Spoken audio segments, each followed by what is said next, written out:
There seems to be something of a debate within the Nintendo fan community, and particularly amongst gamers as a whole, as to whether or not Super Smash Bros. Ultimate constitutes a brand new game or falls more under enhanced port or remaster territory. On one level, one can understand these notions of this being a glorified revamp. I mean, my initial reaction to the E3 2018 hands-on demo was essentially, well, it's more Smash Bros. Fun, but still Smash Bros. The gameplay was certainly recognizable and pretty standard, with nothing too groundbreakingly novel on display. The two stages we tried, one being a multi-leveled Splatoon area, and another a more typical battle arena, were definitely pretty, colorful, and vibrant, but in more of an incremental sense rather than a revolutionary graphical leap. Though I suppose the old saying comes to mind here, if it ain't broke, don't fix it.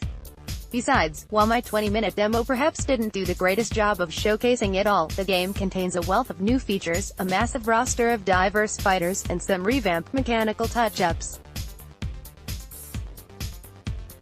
Ultimate also embraces the tight and fast-paced mechanics that Melee purists swear by, and even the more casual fans often concede is the superior style in which to experience Smash. Gone are most traces of the slower-paced, floaty physics Brawl was notorious for. This latest entry looks to flesh out the gameplay a bit more with a wider variety of distinct and more refined character moves, additional items, and new stages, while embracing the formula that made the series so memorable. There's also the introduction of pesky fake Smash Balls, which look slightly different in appearance and can end you quickly if you don't pay attention. You've got subtle mechanical nuances like short hops, multi-directional air dodges, and revamped perfect shields. These shields allow for a counter-attack if released at the correct time during an enemy strike. There are also several new stages, including basic battlefield platform layouts for each of the included environments. These are essentially not but the same multi-platformed layouts decorated with different backdrops and themes from various Nintendo games. Still, if you're looking to duke it out on a basic, closed-in stage without all the gimmicks, they serve to spruce up the visuals that expand beyond the dullness of the simple platform levels found in the prior games. You can also say for certain that this Smash will include the Ultimate lineup, as it boasts every single character included from prior entries, plus a couple more for good measure, specifically Splatoon's Inklings, and Metroid's Ridley. This brings the final tally up to a whopping 65 fighters. These apparently include the game's newly coined Echo characters, which are essentially additional fighters that come with minor variances but otherwise play similar to their counterparts, sort of like Pit vs. Dark Pit. The inclusion of Daisy as a sort of alternative to Peach is perhaps the prime example of this. Since Nintendo's boasting a lineup of every character, this means fighters that took a Smash hiatus, like the Ice Climbers and Wolf, make a return here, and both Ike and Roy, two of my favorites, will coexist.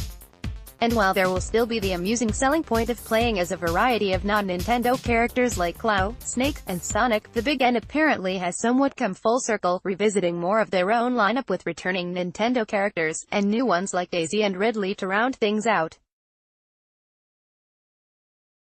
Speaking of Ike, I got a chance to play with the new Ultimate version of this sword-swinging warrior at E3.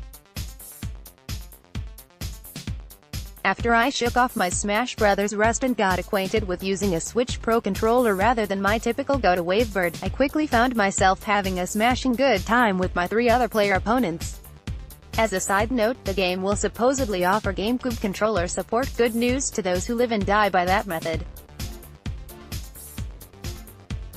This is provided you're cool with shelling out for a Switch controller adapter. The more I mashed away, the more the mechanics felt quite familiar, semi-simplistic, and tight.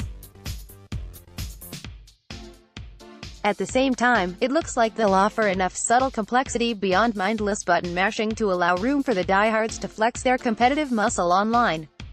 There were definitely Melee vibes, the Smash esports gold standard, only this time they were laced with a crisper, prettier aesthetic, and an even greater variety of features.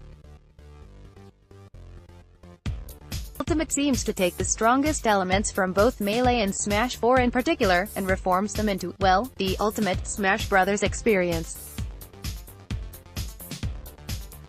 Our matches consisted of a 4-player offensive frenzy that had people flying all over the map. I didn't quite do Ike justice in our first game, but I got in my share of lethal hacks, including a devastating final smash wallop on 2 of the unsuspecting combatants playing with me. Our damage percentages piled up quite quickly as we hacked, slashed, dashed, and punched our way around the map. This chaos was interrupted only by the occasionally spawning smash ball that drifted all over the place. While it was fun to take a trip down memory lane with Ike, I also wanted to make sure I got the opportunity to play as one of the game's completely new fighters. The Inklings seemed like an amusing choice, though I opted for the super-powered beast, Ridley.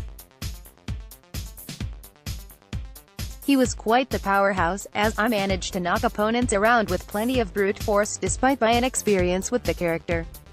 I mainly just spammed my slide and fire blast moves, and ended up holding my own pretty well despite being a rather big target much like DK or Bowser. The Inkling, picked by one of the Nintendo reps who battled against us, similarly takes on a unique dynamic that adds an element of strategy.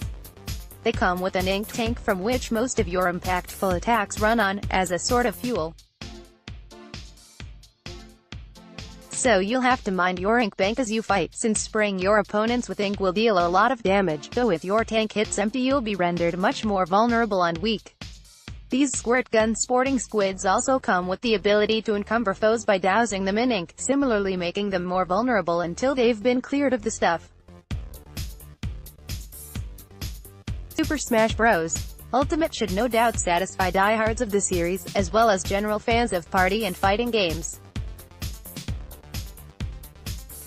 It looks to do so with a foundation of structurally sturdy, fast-paced mechanics, and a seemingly endless plethora of features including characters, stages, settings, and items. In an age where esports and tournament events are gaining influence at a rapid pace, Ultimate should fit right into the scene and provide a solid platform of choice for those who yearn for competitive gaming. Though it should also be more than sufficient for those who just want to kick back and have a wacky good time with their family and friends.